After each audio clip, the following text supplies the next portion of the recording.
Party में अचानक बिजली चली गई। अंधेरे में किसी ने मुझे दीवार से सटा दिया और मुझे दीवानगी से चूमने लगा। जैसे जैसे अंतरंगता गहराने लगी, अचानक लाइटें वापस आ गई। लूसिया तुरंत शर्मा गई और उसने मेरे कंधे पर अपना सिर टिका दिया। हर कोई हमारी तरफ देख रहा था। उनके चेहरों पर चिढ़ाने वाली मुस्कान थी। वे हमें सियामी जुड़वा कह रहे थे, जो जहाँ भी जाते थे अटूट थे। बाद में जब मेरे पिता ने मुझसे विवाह के लिए साथी चुनने को कहा, तो मैंने लूसिया को चुनने में कोई संकोच नहीं किया। शादी के बाद वो उम्मीदों पर खरी उतरी। उसने बेहद बारीकी, महान सावधानी से मेरी देखभाल की। लेकिन लूसिया की मृत्यु के दिन तक मुझे यह एहसास नहीं हुआ कि वो मेरे सौतेले भाई को कभी नहीं भूली थी। उसने न केवल एक बहुत बड़ी बीमा पॉलिसी के नामांकित व्यक्ति को बदलकर मेरे सौतेले भाई का नाम कर दिया था, बल्कि उसने उनकी यात्राओं के लिए एक गुप्त कमरा तक बनाया हुआ था।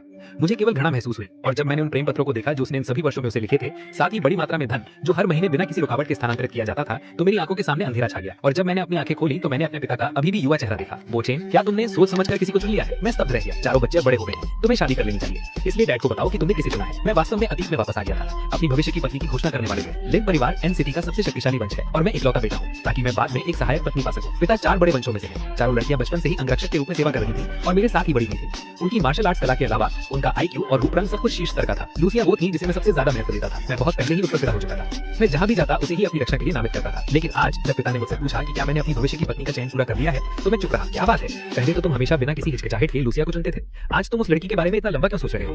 पिता ने लाड जताते हुए कहा। बस आगे बढ़ जाओ और उस लड़की को चुन लो। लू परिवार चारों वंशों में सबसे निचले स्थान पर है, लेकिन जब तक वो तुम्हारी अच्छी तरह से रक्षा करने के लिए तैयार है और मुझे जल्द ही एक पोता पोती दे दे, तो मैं तुम दोनों की शादी के लिए सहमत हो जाऊंगा। मैंने मन ही मन कड़वी मुस्कान मुस्कुराई। मेरी पिछली जिंदगी में लूसिया मुझे छूने तक नहीं देती थी। इतना ही नहीं, उसका दिल हमेशा किसी और का था। मुझे लूसिया पसंद नहीं है, मुझे नहीं है, और मुझे कभी होगी भी नहीं। चारों बड़े वंशों के सदस्य आ चुके थे। जैसे ही मैं कमरे में आया, लूसिया ने तुरंत मुझे एक तरफ खींच लिया। मुझे पता है कि आज आपने मुझे चुना है, लेकिन युवा मास्टर, मेरे दिल में पहले से ही कोई है। मुझे उम्मीद है कि आप अपना विचार बदल सकते हैं। मैंने अपनी पिछली जिंदगी में भी ठीक यही शब्द सुने थे। बात सिर्फ इतनी थी कि तब मैं बहुत अधिक आत्मविश्वासी था, ये विश्वास करते हुए कि एक दिन ऐसा आएगा जब मैं उसके दिल को पिघला दूंगा। लेकिन इस जिंदगी में मैं वैसा नहीं रहूंगा। मैं किसे चुनता हूँ इससे तुम्हारा कोई लेना देना नहीं है। अगर तुम सच में मुझसे शादी नहीं करना चाहती, तो अपने माता पिता को लो और अभी चली जाओ। मेरे सामने फिर कभी अपनी शक्ल मत दिखाओ। लूसिया दंग रह गई। ये पहली बार था जब मैंने उसके साथ इस लहजे में बात की थी। आखिरकार मैं हमेशा उसकी हर सनक के आगे झुक जाता था। क्या और कुछ कहने को नहीं बचा है? ठीक है, फिर मैं अंदर जा रहा हूँ। लूसिया, मुझे उम्मीद है कि मेरा ये फैसला तुम्हें खुश रखेगा। उसे मौन देखकर मैं पीछे मुड़कर नहीं देखा और सीधे लिविंग रूम में चला गया। ये आखिरी बार है जब मैं अपनी शादी का जिक्र करूंगा। चारों बड़े वंशों के सामने हर किसी ने अपनी सांसें रोक रखी थी। निश्चल होकर मेरी तरफ टकटकी लगाए देखते हुए लूसिया मेरे सामने गंभीर चेहरे के साथ बैठी। उसने बात की।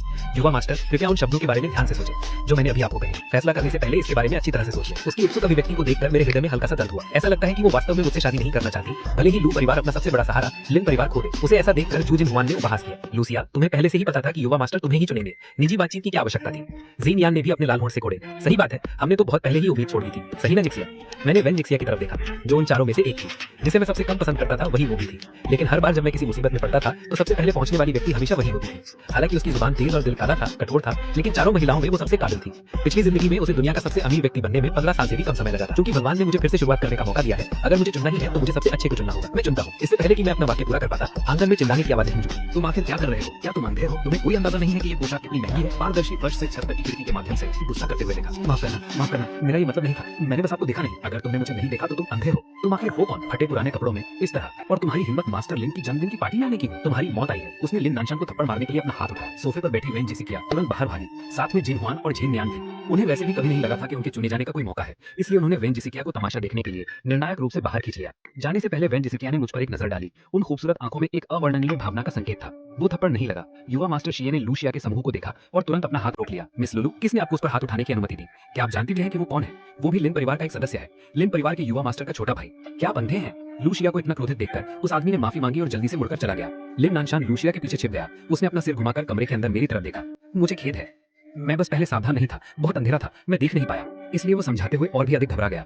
लूसिया ने व्याकुल होकर उसका हाथ पकड़ लिया। लिन नानशान, कोई बात नहीं, ये तुम्हारी गलती नहीं है। तुम्हें याद रखना चाहिए कि तुम भी लिन परिवार के एक युवा मास्टर हो। अगली बार जब कोई तुम्हें परेशान करे तो खुद को चुपचाप पीड़ित होने मत देना। इन शब्दों को सुनकर मैं ठंडी हंसी हंसा। लिन नानशान महज एक अनाथ है जिसे लिन परिवार ने इस डर से गोद लिया था कि मैं बचपन में अकेला रहूंगा। मेरा साथ देने के लिए इन वर्षों में जो कुछ भी मुझे इस छोटे भाई को देना चाहिए था, मैंने उसे दिया।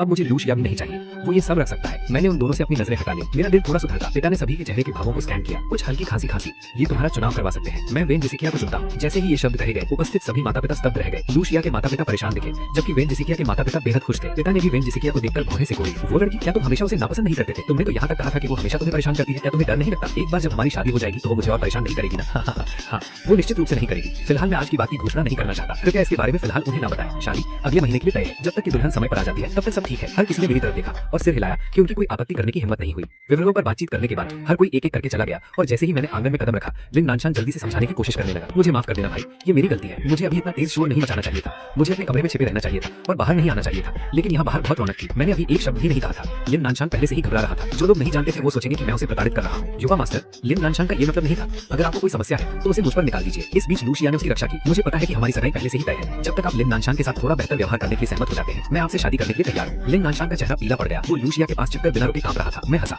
मैं वास्तव में नहीं जानता कि मैंने ऐसा क्या किया जिससे लूसिया को ये गलतफहमी हुई कि मैं उसे प्रताड़ित कर रहा हूँ। उसके फटे पुराने औपचारिक कपड़ों पर नजर डालते हुए मैं पूछे बिना नहीं रह सका। क्या लिन परिवार ने तुम्हें कपड़े खरीदने के लिए पैसे नहीं दिए? तुम दूसरों के सामने ऐसे कपड़े पहने क्यों हो? जो लोग नहीं जानते वो सोचेंगे कि हमारा लिन परिवार तुम्हारे साथ दुर्व्यवहार कर रहा है या ऐसा कुछ।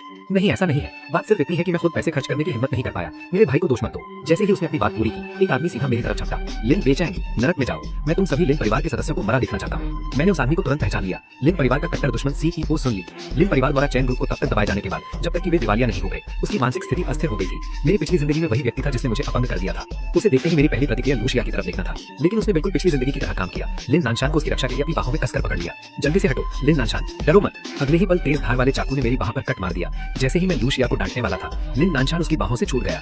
दीदी शिया, आप उसकी अंगरक्षक हैं। आप मेरी रक्षा क्यों कर रही हैं? भाई, भाई घायल है। तुम्हें मार डालूंगा। तुम सभी लिन परिवार के सदस्यों को मार डालूंगा। लिन नानशान आगे बढ़ा। जैसे ही सुन ली ने चाकू घुमाया और उसे घायल करने वाला था, लूसिया उसके ऊपर कूद पड़ी। लिन नानशान, सावधान रहना। उस चाकू के बार ने लूसिया की पीठ को काट दिया।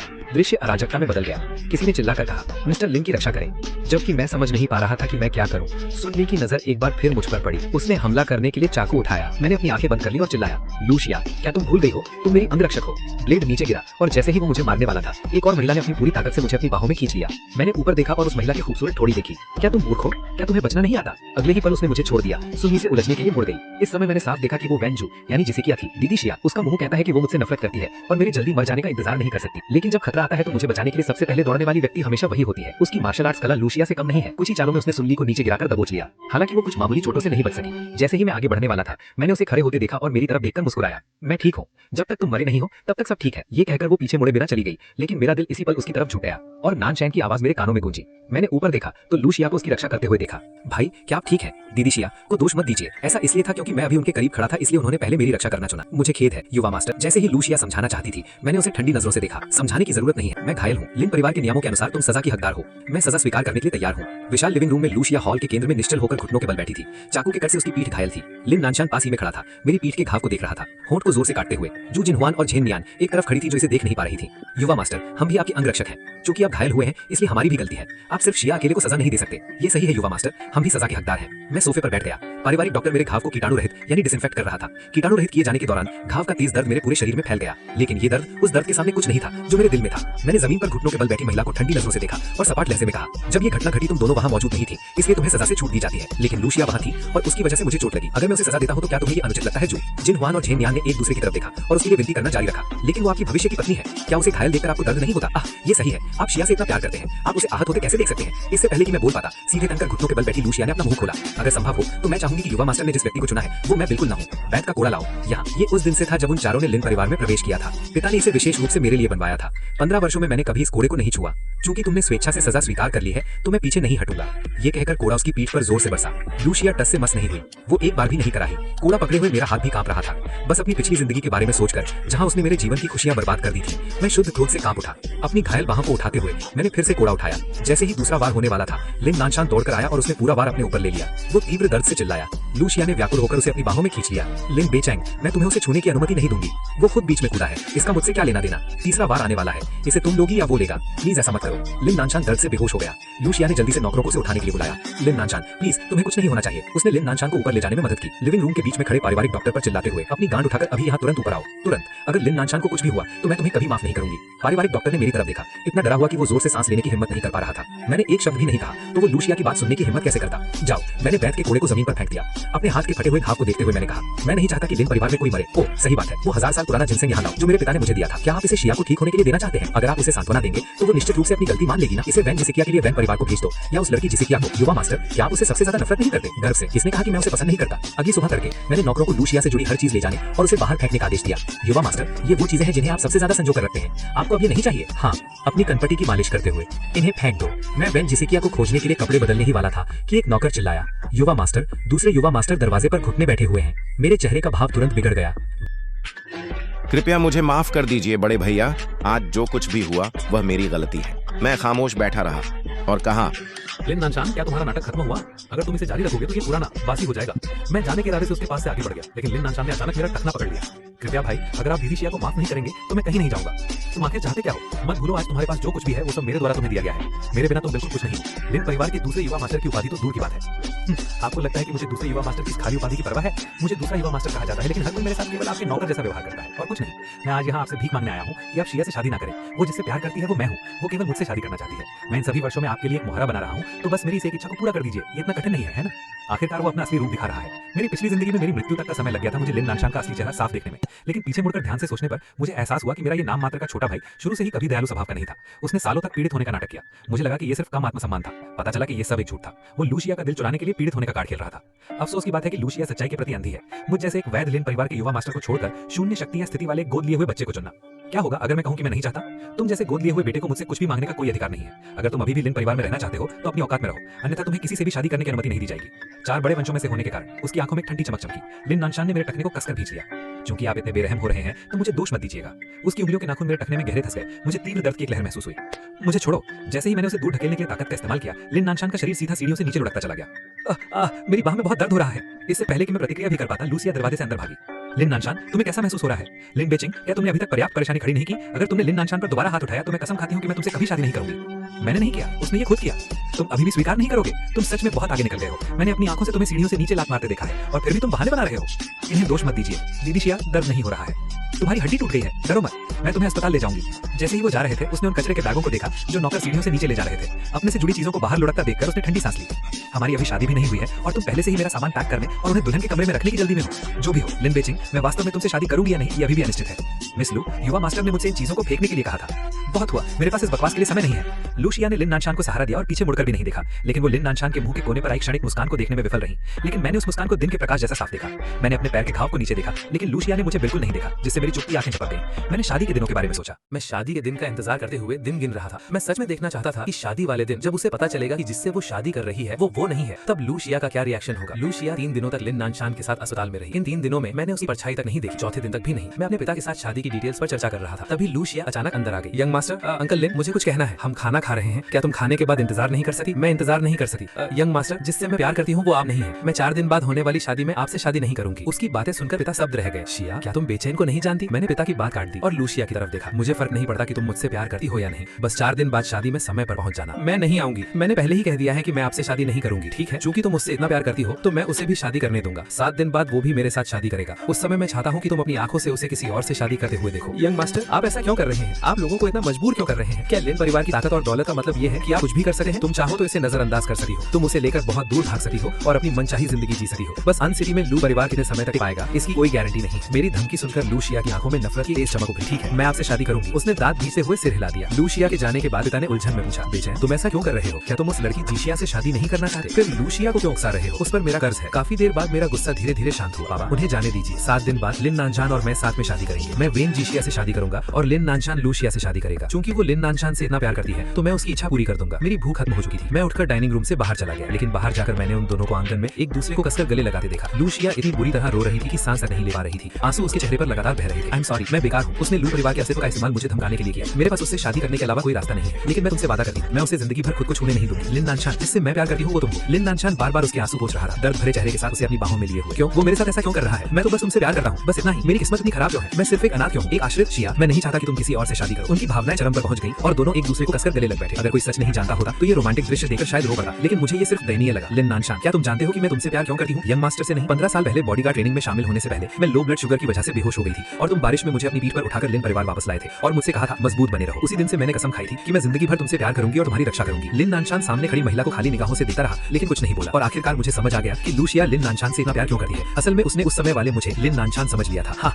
मेरे होठों पर एक कड़वी मुस्कान उभरी। मैंने ताना मारते हुए कहा, लूशिया, तुम सच में मूर्ख हो। मैं ऊपर चला गया। जब मैं अपने कमरे में वापस पहुंचा तो मैंने कोने में एक परछाई देखी। मैंने सहज रूप से भौहें सिकोड़ ली और पीछे हटकर लू कहना ही वाला था, लेकिन मैं बीच में रुक गया। अब से मैं कभी भी खतरे में सबसे पहले उसका नाम नहीं पुकारूंगा। वेन जीशिया। मैंने गहरी सांस ली। मैं सिर्फ ये देखना चाहता था कि अगर मैं दूसरा नाम लूं तो क्या वेन जीशिया मेरे सामने आएगी। अनपेक्षित रूप से सामने की आकृति हिली और धीमे से कराही, मैं यही हूँ। मैंने दीवार की लाइट जलाई। वेन जीशिया खिड़की के पास बैठी थी। मैं उसके पास गया। इतनी रात हो चुकी है और बाहर तेज बारिश हो रही है। तुम यहाँ क्या कर रही हो? मैंने तुम्हें घर पर आराम करने को नहीं कहा था। कुछ नहीं, बस तुम्हारी चोट देखने आई थी। बिना कुछ और कहे उसने मेरा हाथ पकड़ लिया। मैंने नीचे देखा, जब उसने मेरी बाह पर निशान देखा तो उसकी भौहें सिकुड़ गईं। I hope that's the last time I have to protect you. तुम्हारी शादी के बाद शायद मैं वापस नहीं आऊंगी। तुम जा रही हो, उसकी बात सुनकर मैं घबरा गया। तुम कहाँ जाने की सोच रही हो पता नहीं, लेकिन चिंता मत करो, मैं तुम्हारी शादी में जरूर आऊंगी। यंग मास्टर, आखिर हम राइवल्स हैं। तुम्हें अपनी आंखों से आगे गड्ढे में कूदे हुए देखना मैं मिस नहीं कर सकती, चाहे कुछ भी हो। वेन जिशिया, मेरी शादी के दिन तुम्हें आना ही होगा। हाँ, मैं चलती हूँ। जाते जाते उसने मेज पर रखी हर्बल दवा की कटोरी की तरफ इशारा किया। My health has actually always been poor. मैं दवाइयां लेने में बहुत सुस्त था, कभी कभी चोरी से उन्हें फेंक भी देता था। अपनी दवा लेना मत भूलना। उसने मेरी तरफ एक टॉफी उछाली और फिर दरवाजा बंद करके चली गई। हाँ, मैंने हाथ में पकड़ी फ्रूट कैंडी को देखा और सिर झुकाकर हल्के से हंस पड़ा। वो हर बार ठीक उसी समय आती है जब मुझे दवा लेनी होती है, मुझे एक टॉफी देने के लिए। पिछली जिंदगी में मैं ये क्यों नहीं समझ पाया कि वो कितनी अच्छी थी। शादी के दिन लिन नानशान और मैं साथ में लिन परिवार के घर से निकले। हम दोनों ने सूट पहन रखे थे, लेकिन जो सूट मैंने पहना था वो खास हाथ से बनाया हुआ और बेहद शानदार कस्टमाइज पीस था। हालांकि लिन नानशान का सूट भी सस्ता नहीं था, लेकिन मेरे बगल में खड़े होते ही वो पूरी तरह फीका पड़ गया। जब हम बाहर निकले हम दोनों एक के बाद एक चल रहे थे। लिन बेचैन, मैं तुम्हें इसका अंजाम भुगतने दूंगा। लिन नानशान ने मुझे नफरत भरी आंखों से घूरा, लेकिन मैंने पीछे मुड़कर देखना भी जरूरी नहीं समझा। इतनी जल्दी मत बोलो, शायद थोड़ी देर बाद तुम मुझे धन्यवाद दोगे। हम लिन परिवार के मुख्य गेट से बाहर निकले। लिन नानशान की आंखें लाल हो चुकी थीं। वेन जिशिया मेरे बगल में खड़ी थी। लिन नानशान की हालत देखकर उसने मुठियां भींच ली और आखिरी बार मुझसे विनती की, यंग मास्टर, मैं आपसे हाथ जोड़कर विनती करती हूँ, कृपया किसी और को चुन लीजिए। मैंने उसे जवाब नहीं दिया। इसके बजाय मैंने दुल्हन का कॉर्साज उठाया और उसके सीने पर लगा दिया। लूशिया, तुम्हें चुनने का कोई अधिकार नहीं है। लिन नानशान से कह दो अपने आंसू बचा कर रखे, वरना बाद में उसे एहसास होगा कि वो बेकार में रो रहा था। मेरी हरकत देखकर लूशिया ने अपने लाल होंठ काटे और कांपती हुई आवाज में कहा, आखिर आप उसे किससे शादी करने पर मजबूर कर रहे हैं? क्या आपको सच में किसी की सेल्फ रिस्पेक्ट को अपने पैरों के तले कुचलकर खुशी मिलती है? आज मेरी शादी का दिन है, मैं तुम पर शब्द बर्बाद नहीं करना चाहता। मेरे साथ वेडिंग कार में बैठो। मैंने उसे जबरदस्ती कार में बिठा लिया। पूरे रास्ते किसी ने एक शब्द नहीं कहा। आखिरकार गाड़ी होटल पहुंचे। एक नजर में ही मैंने शूज इन हुआन और ज़ेन लियान को देख लिया। दोनों ने खूबसूरत फॉर्मल गाउन पहन रखी थी। मुझे देखते ही उत्साह से हाथ रगड़ते हुए चिल्लाई, यंग मास्टर आज आप बहुत ज्यादा हैंडसम लग रहे हैं। एग्जैक्टली, अफसोस बस इतना है कि दुल्हन मैं नहीं हूँ। शिया, शादी के बाद तुम्हें यंग मास्टर का अच्छे से ख्याल रखना होगा। अब मुझे यंग मास्टर बुलाने की जरूरत नहीं है, बस बेचन कहो। शादी के बाद तुम्हें लोगों को मेरी सुरक्षा करने की भी जरूरत नहीं पड़ेगी। अब से हम दोस्त हैं, समझ गए बेचन? तुम्हें और शिया को खुशियों भरी शादी की शुभकामनाएं। मैंने चारों ओर नजर दौड़ाई, लेकिन वेन जिशिया कहीं दिखाई नहीं दी। भाई, मुझे नहीं पता कि आज आप मेरी शादी किससे करवाना चाहते हैं, लेकिन मैं आपको ये साफ बता देना चाहता हूँ, मैं सिर्फ सिस्टर शिया से प्यार करता हूँ। अगर मुझे शादी करनी ही पड़ी तो मैं सिर्फ उसी से शादी करूंगा। लिन नानशान कार से उतरा और तुरंत अपनी गर्दन पर खंजर रख लिया। चारों तरफ अफरा तफरी मच गई। आखिर वो उसका छोटा भाई है। बात यहाँ तक कैसे पहुंच गई? दो भाई एक ही औरत के लिए लड़ रहे हैं। यंग मास्टर तो किसी को भी चुन सकता था, कौन जाने उसके दिमाग में क्या चल रहा है। आखिर अडॉप्टेड सन ही होता है, वो असली यंग मास्टर की बराबरी कैसे कर सकता है? एक पल में ही मैं सबकी आलोचनाओं का निशाना बन गया। लूशिया ने खंजर की धार पकड़ ली ताकि लिन नानशान खुद को और नुकसान न पहुंचा सके। लिन नानशान, मैं तुमसे वादा करती हूँ, मैं उससे शादी नहीं करूंगी। आज मेरा ग्रूम सिर्फ तुम हो सकते हो। जैसे ही उसने ये कहा, डिलीवरी स्टाफ अपनी गाड़ियों से एक एक करके नीचे उतरे। माफ कीजिए मिस्टर लिन, वेडिंग पोस्टर्स थोड़ी देर से पहुंचे। पोस्टरों की कतारें जमीन पर रख दी गई। ये सब गलत है। जिसकी शादी हो रही है वो लूशिया नहीं है बल्कि वेन जिशिया। क्या? तो लिन बेचन जिससे शादी कर रहा है वो लूशिया नहीं बल्कि वेन जिशिया है, और लिन नानशान लूशिया से शादी करने वाला है। तो फिर वो खुद को मारने की कोशिश क्यों कर रहा था? मौजूद सभी लोग पूरी तरह स्तब्ध रह गए। लूशिया का हाथ जो लिन नानशान को संभाले हुए था हल्का सा ढीला पड़ गया। फिर उसने सिर उठाकर मेरे पीछे लगे पोस्टर को देखा। उस पर ग्रूम का नाम लिन बेचन था और ब्राइड का नाम साफ साफ वेन जिशिया लिखा हुआ था। आज जिससे आप शादी करना चाहते हैं वो मैं नहीं हूँ। वेन जिशिया कोने में खड़ी थी। उसने खूबसूरत फॉर्मल गाउन पहन रखा था। वो धीरे धीरे बाहर आई। पोस्टर पर लिखे नाम देखकर उसकी भौहें हल्की से खुल गईं। उसके लाल होंठ धीरे से खुले। यंग मास्टर, क्या आप सीरियस हैं? मैं उसके सामने जाकर एक घुटने पर बैठ गया और कहा, मैं सीरियस हूँ जिशिया। आज मेरी एकमात्र दुल्हन सिर्फ तुम हो। अगर तुम मुझसे शादी करने के लिए तैयार हो तो कृपया ये वेडिंग ड्रेस पहन लो। मेरा गंभीर चेहरा देखकर वेन जिशिया ने लगभग बिना एक पल गवाए सिर हिला दिया। I do. वेन जिशिया ने मेरी तरफ देखा। उसकी खूबसूरत विलो लीफ ब्राउज हल्की ऊपर उठी। यंग मास्टर, क्या आपको इसका पछतावा तो नहीं होगा? मुझे बिल्कुल पछतावा नहीं होगा। मैंने अपना हाथ उसकी तरफ बढ़ाया, इशारा करते हुए कि वो मेरा हाथ थाम ले। उस जन्मदिन पर मैंने तुम्हें चुना था, तो फिर मैं तुम्हें चुनने पर पछतावा कैसे कर सकता हूँ? आपने क्या कहा? लूशिया का चेहरा अचानक सफेद पड़ गया। यंग मास्टर, क्या आपको पता है आप क्या कह रहे हैं? जिससे आप शादी करना चाहते थे वो तो मैं थी, है ना? दो परिवारों की मैरिज अलायंस कोई मजाक नहीं है। आज पूरी एनसीटी यहाँ देख रही है। अगर आपने ऐसा तमाशा किया तो इसके परिणाम संभालना नामुमकिन हो जाएगा। लूशिया, क्या मैंने कभी कहा था कि जिससे मैं शादी करना चाहता हूँ वो तुम हो? तुम हमेशा मुझसे शादी करने के खिलाफ थी। तो ठीक है, मैं तुम्हारी इच्छा पूरी कर रहा हूँ। लूशिया स्तब्ध रह गई। उसने पिछले कुछ दिनों की बातें ध्यान से याद की। असल में मैंने कभी साफ तौर पर यह कहा ही नहीं था कि मैंने उसे चुना है। आज सुबह आपने एक और साज मेरे ऊपर लगाया था। क्या वो इसलिए नहीं था क्योंकि मैं दुल्हन हूँ? हाँ, आज तुम दुल्हन हो, लेकिन मेरी दुल्हन नहीं। मेरी नजर दूर खड़े लिन नानशान पर जा टिकी। बस उसने अभी इतना बड़ा तमाशा खड़ा कर दिया था कि अब उसकी हालत काफी बिखरी हुई लग रही थी। लूशिया, चूंकि तुम और मेरा भाई एक दूसरे के लिए परफेक्ट मैच हो और तुम्हारे बीच इतने गहरे जज्बात हैं, तो मैं तुम्हारी इच्छा पूरी कर रहा हूँ। आज सिर्फ मेरी और जिशिया की शादी नहीं होगी बल्कि तुम्हारी और लिन नानशान की शादी भी होगी। दो शादियां एक ही समय पर। मेरे पिता पहले ही इसकी मंजूरी दे चुके हैं। उम्मीद है कि भविष्य में तुम मेरे इस छोटे भाई का अच्छे से ख्याल रखोगी। क्या क्या ये सच है? लिन नानशान की आंखों से आंसू बह निकले। उसने लूशिया का हाथ कसकर पकड़ लिया। भाई, क्या आप सच में मुझे और सिस्टर शिया को साथ रहने दे रहे हैं? हाँ, मैंने दृढ़ता से जवाब दिया। मेरे जवाब ने लूशिया का चेहरा और भी बदसूरत कर दिया। ठीक है लिन बेचन, आज जो कुछ भी हुआ वो तुम्हारी अपनी पसंद है। आगे चलकर पछताना मत। लूशिया, क्या तुम्हें सच में लगता है कि बेचन पछताएगा? वेन जिशिया ने मेरा हाथ पकड़कर मुझे अपनी बाहों में खींच लिया। फैमिली बैकग्राउंड की बात करें तो तुम्हारा लू परिवार हमारे वेन परिवार की बराबरी भी नहीं कर सकता। लुक्स और एबिलिटी की बात करें तो तुम मेरे लेवल की भी नहीं हो। तो आखिर तुम्हें क्या लगता है कि बेचन तुम्हें छोड़कर पछताएगा? उसकी बातें सुनकर लूशिया पूरी तरह चुप हो गई। मैंने वेन जिशिया के आत्मविश्वास भरे चेहरे को देखा और मुस्कुरा दिया। तो फिर मेरी दुल्हन, जल्दी जाकर अपनी वेडिंग ड्रेस बदल लो। तैयार होने के बाद हॉल में जाने का समय हो जाएगा। दोनों हाथ पकड़े हुए वहाँ से चले गए। जैसे ही लूशिया उनके पीछे जाने लगी, लिन नानशान ने तुरंत उसका हाथ पकड़ लिया। सिस्टर शिया, आप कहाँ जा रही हैं? क्या आप मुझसे शादी नहीं करना चाहती? नहीं। लूशिया अपने कदमों पर रुक गई और अपने बगल में खड़े आदमी की तरफ देखने लगी। उसका चेहरा ऐसा था जिसे देखकर लोगों को दया आ जाए। असल में बचपन से ही उसे हमेशा लिन नानशान पर तरस आता था। उसे लगता था कि वो बहुत दयनीय है, उसके पास कुछ भी नहीं था, इसीलिए उसने हमेशा उस मेरे जैसे इंसान को ठुकराया जो हमेशा ऊंचाई पर खड़ा रहता था। मैं तुमसे शादी करूंगी, हम शादी करेंगे। अगर लिन बेचन को पछतावा नहीं है तो मुझे भी नहीं होगा। उसे खुद नहीं पता था कि वो किसी और को दिलासा दे रही थी या खुद को। लूसिया ने गहरी सांस ली और लिन नानशान का हाथ पकड़कर होटल लॉबी की तरफ बढ़ गई। दोनों शादियां 2 अलग अलग हॉल्स में आयोजित की गई। आखिरकार मैं ही लिन परिवार का असली यंग मास्टर था। चाहे वेडिंग डेकोरेशन हो या बैंक्वेट की भव्यता, हर चीज लिन नानशान की शादी से 10 गुना ज्यादा आलीशान थी। मिस वेंजिशिया, क्या आप मिस्टर लिन बेचन को अपने पति के रूप में स्वीकार करती हैं? मिस लूसिया, क्या आप मिस्टर लिन नानशान को अपने पति के रूप में स्वीकार करती हैं? दोनों एमसीज लगभग एक ही समय पर बोले। वेंजिशिया ने तुरंत जवाब दिया, आई डू। लेकिन लूसिया चुप रही। उसकी नजरें अब भी सामने वाले स्टेज पर टिकी हुई थी, जहां मैं अपने सूट में खड़ा था। बेहद आकर्षक लग रहा था, लेकिन किसी दूसरी औरत से शादी करने वाला था। उसका दिल पूरी तरह उलझ चुका था। मिस लूसिया, क्या आप सहमत हैं? मिस्टर लिन बेचन, क्या आप मिस वेंजिशिया को अपनी पत्नी के रूप में स्वीकार करते हैं और जिंदगी भर उन्हें कभी छोड़ने या त्यागने का वादा करते हैं? I do. मेरे दृढ़ जवाब ने लूसिया के दिल में बची आखिरी उम्मीद भी तोड़ दी। वो सोच रही थी कि मैं बस मजाक कर रहा हूँ। उसे लगा था कि आखिरी पल में मैं पछता जाऊंगा, लेकिन मैंने ऐसा नहीं किया। सिस्टर शिया, आप क्या सोच रही हैं? जल्दी जवाब दीजिए, लिन नानशान बेचैनी से बोला। लूसिया ने अपनी नजरें वापस खींची और धीरे से कहा, I do mister Lin Nanshan. और आप? Eagerly, I do as well. Lin Nanshan ने बेसब्री से जवाब दिया। शादी की रस्म खत्म होने के बाद लिन नानशान कपड़े बदलकर बाहर आया। वो लूसिया के साथ मेहमानों को टोस्ट करने जा रहा था, लेकिन तभी उसने देखा कि जो मेहमान पहले उसके हॉल में थे वो सब मेरी तरफ जा रहे थे। दोनों की शादी हो रही है, लेकिन फर्क बहुत बड़ा है ना? सुना है उधर जो शराब परोसी जा रही है वो टॉप टियर है, जिसकी कीमत अरबों में है। लिन परिवार सच में पैसा बहा रहा है। कैसे एक जैसा हो सकता है? एक अडॉप्टेड सन है और दूसरा असली यंग मास्टर। दोनों की तुलना ही नहीं हो सकती। तुम लोगों को नहीं लगता लूसिया के दिमाग में कुछ गड़बड़ है? इतने शानदार यंग मास्टर को ठुकराकर उसने एक अडॉप्टेड नोबडी से शादी कर ली। कौन जाने वो क्या सोच रही थी? एग्जैक्टली। सुना है यंग मास्टर ने कई साल तक उसका पीछा किया और उसने कभी उसे दूसरी नजर तक नहीं दी। देखना, बाद में जरूर पछताएगी। सब लोग बातें करते हुए मेरे हॉल की तरफ चले गए, मुझे और वेंजिशिया को कोस करने। लिन नानशान और लूसिया वही जमे खड़े रहे, देखते हुए कि उनका बैंक्वेट हॉल धीरे धीरे पूरी तरह खाली हो गया।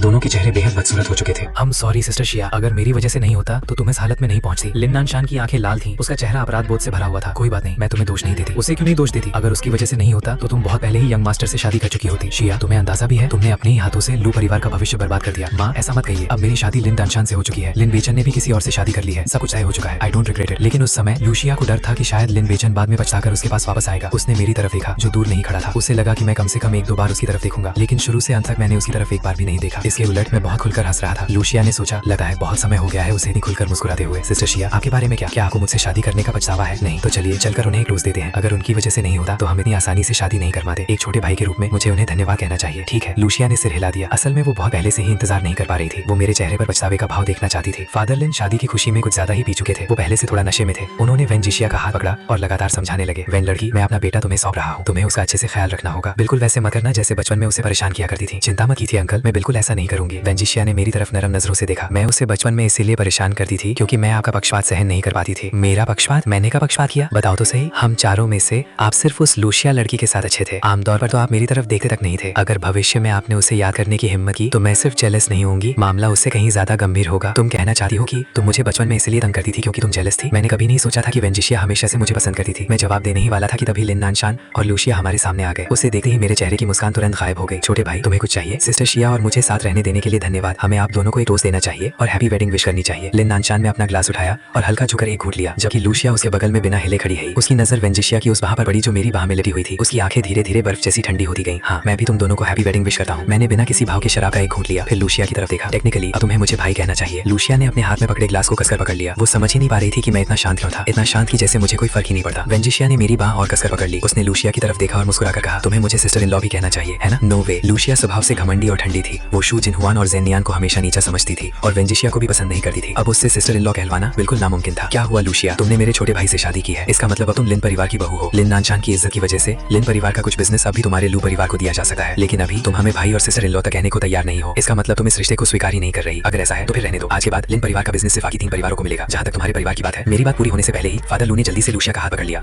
शिया, ऐसे समय पर अपनी जिद क्यों पकड़े हुए हो? अगर मिस्टर लिन ने हमें बिजनेस देना बंद कर दिया तो लू परिवार की हालत ज्यादा समय तक नहीं टिक पाएगी।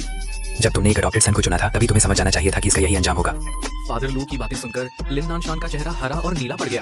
आज उसने अपनी पूरी इज्जत खो दी थी, लेकिन कोई बात नहीं, कम से कम उसने 4 बड़े परिवारों में से एक की बेटी से शादी की थी।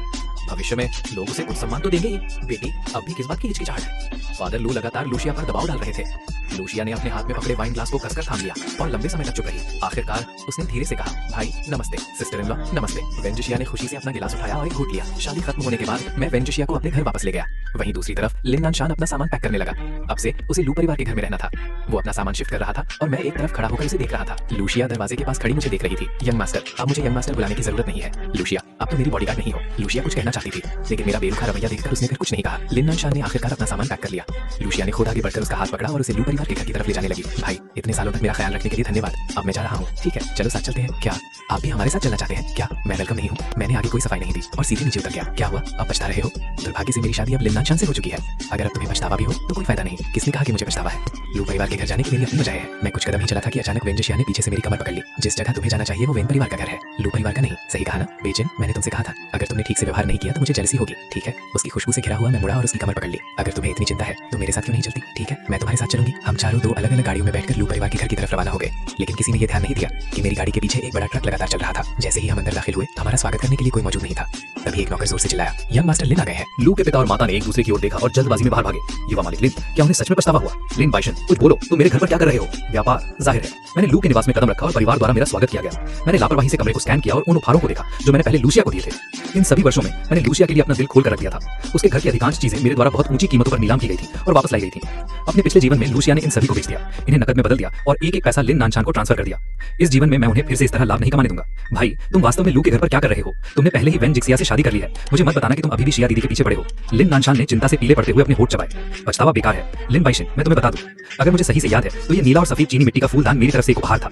मैंने बिना किसी हिचकिचाहट के लूसिया को बीच में ही टोक दिया, उसकी तरफ एक नजर भी नहीं डाले बिना। मुझे ऐसा कहते सुनकर वेंजिक्सिया की आंखों में मुस्कान की एक झलक दिखाई दी। शायद वो आखिरकार समझ गई कि मैं आज उनके पीछे यहाँ क्यों आया था। तुम्हारा क्या मतलब है? जैसे ही लूसिया ने बात की, मैंने तालियां बजाई। आदमियों, इसे मेरे लिए बाहर निकालो। लू परिवार का हर कोई दंग रह गया। उन्होंने कभी उम्मीद नहीं की थी कि मैं इस हद तक जाऊंगा। यह पेंटिंग भी, सजावट की वो कतार, लिविंग रूम का सोफा और फोइबी जनिन की कीमती लकड़ी की डाइनिंग टेबल, यहाँ तक कि प्रीमियम बर्ड्स नेस्ट भी जो मैंने मिसेस लू को दिया था, सब कुछ बाहर निकालो। आदमियों को लू परिवार का फर्नीचर बाहर लेते देखकर मिसेस लू टूट गई। मिस्टर लिन, आप क्या कर रहे हैं? कुछ खास नहीं, बस वही वापस ले रहा हूँ जो मूल रूप से मेरा था। मैं लूसिया को पसंद करता था, इसलिए ये चीजें मुझे उन्हें देने में कोई आपत्ति नहीं थी। लेकिन पीछे मुड़कर सोचने पर इनसे लिन परिवार का एक भाग्य यानी बहुत सारा पैसा खर्च हुआ है। अब जबकि लूसिया और मेरा कोई रिश्ता नहीं है तो मुझे इस कचरे को साफ कर देना चाहिए। मेरे बोलने के बाद लूसिया का चेहरा गंभीर हो गया। लिन बेचैन, क्या तुम्हें नहीं लगता कि तुम बहुत ज्यादा कर रहे हो? बहुत ज्यादा? मैं बहुत ज्यादा कैसे कर रहा हूँ? जो बहुत ज्यादा कर रहा है वो वास्तव में तुम हो। अगर तुम मुझे पसंद नहीं करती थी तो तुम्हें ये चीजें स्वीकार नहीं करनी चाहिए थी। लूसिया इतनी गुस्से में थी कि वो अवाक रह गई।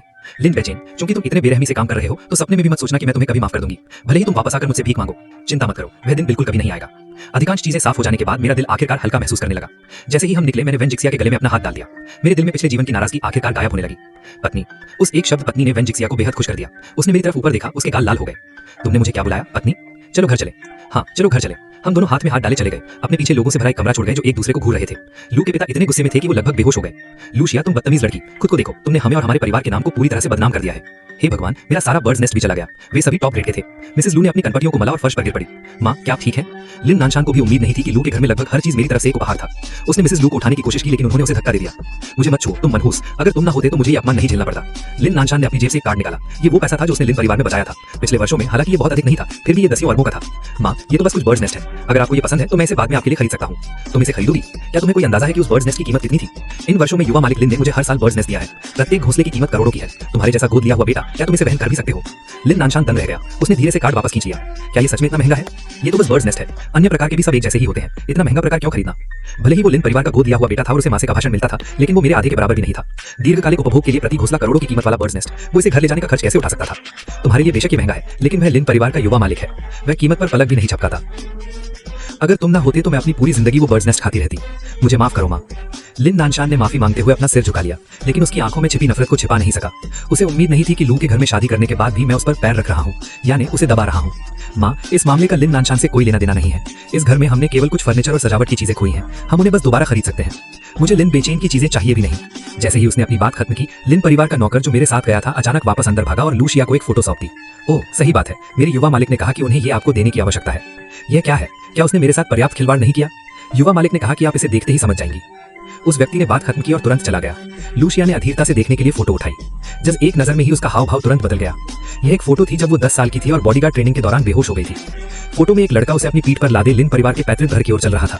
भारी बारिश में वो लड़का पूरी तरह भीगा हुआ था। उसके चेहरे पर दर्द के लक्षण थे, लेकिन लूसिया ने उसे तुरंत पहचान लिया। वो लड़का कोई और नहीं बल्कि मैं था। नहीं, ये असंभव है। लिन नानशान ने देखा कि उसका हाव भाव ठीक नहीं है और उसने आकर पूछा, शिया दीदी क्या हुआ? उसके हाथ में फोटो देखकर लिन नानशान ने अपने होंठ चबाए। उसका सुंदर चेहरा तुरंत पीला पड़ गया। शिया दीदी, मैं आपसे पूछ रहा हूँ कि उस साल जब मैं लो ब्लड शुगर के कारण बेहोश हो गई थी, क्या सच में तुम ही थे जो मुझे लिन परिवार में उठाकर लाए थे? लू शिया ने अपने सामने खड़े आदमी को ध्यान से देखा। उसकी आंखें इतनी तेज और ठंडी थी जैसे कि वो उसके पार देख रही हो। उसका हाव भाव देखकर लिन नानशान घबरा गया। उसने अपने होंठ चबाए। वह मैं ही था शिया दीदी, क्या आप भूल गई? मैं ही था जो आपके बिस्तर के पास बैठकर आपकी देखभाल कर रहा था, आपके जागने के क्षण तक। लू शिया ने अपना सिर हिलाया और एक कड़क आवाज में कड़क कर कहा, इस फोटो में जो व्यक्ति है वह तुम क्यों नहीं बल्कि लिन बेचैन क्यों है? मुझे नहीं पता, शायद ये नकली है। उसे मेरी चीजें चुराना सबसे ज्यादा पसंद है। वह शायद नहीं चाहता कि आप एक अच्छा जीवन जिए। वह आपसे बदला लेना चाहता है, इसलिए उसने हमारे रिश्ते को नष्ट करने के लिए जानबूझकर इस फोटोशॉप तस्वीर को जारी किया है। क्या ऐसा है? लूशिया ने अपने विवेक का थोड़ा हिस्सा वापस पा लिया। सही है ना? उसे बचपन से ही बिगाड़ा गया है और उसने हम चारों के जीवन की कभी परवाह नहीं की। उसकी आंखों में तो वह भला भारी बारिश का सामना करके किसी ऐसे व्यक्ति को उठाकर लिन परिवार में वापस कैसे ला सकता है जो बेहोश हो गया हो? बिल्कुल शिया, मुझ पर विश्वास करो। हम अब पति पत्नी हैं, हमें एक दूसरे पर भरोसा करना होगा। ये देखकर कि उसने उसकी बात पर विश्वास कर लिया, लिन नानशान ने राहत की सांस ली। लेकिन लूशिया के दिल